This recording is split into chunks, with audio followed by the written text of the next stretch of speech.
guys, ito na po ang sitwasyon dito sa Carriedo as of June 23, 2025. Ano ito mga idol?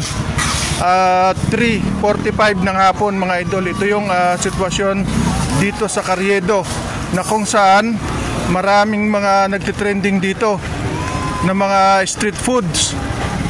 Titingnan natin mga idol kung andito pa rin yung mga nagtitrending na mga street foods dito sa kahabaan ng Carriedo. So tara, samahan niyo ako at titingnan natin kung andito pa ba sila. So yan, parang wala na akong nakikita mga idol, oh.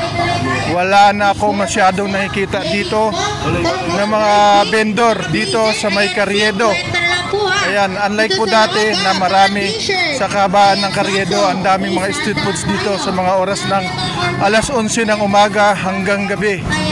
So as of 3:55 PM, ito ang status dito sa may street ng Carriedo.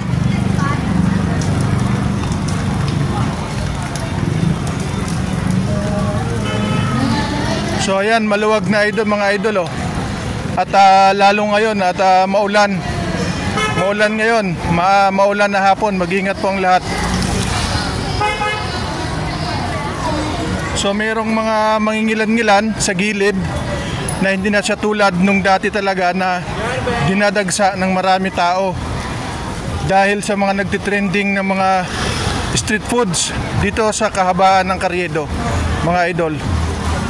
So ayan, may mga pulis tayong nakikita at nag-check ng mga paninda rito. So dapat, kaya pala kinikleared nila yung area, kaya wala na yung mga nagtitinda ng mga pagkain dito mga idol. Ayan, nakikita nyo sa gilid yung iba. Ayan, pero dito sa mismong daanan, clear na mga idol.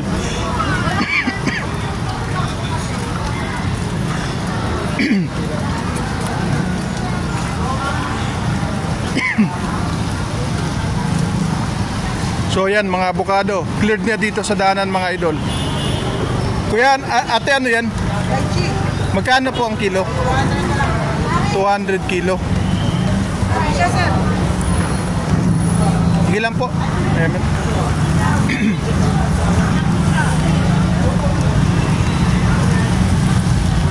Wala na yung mga street foods dito ate? Wala na. Clear na, no?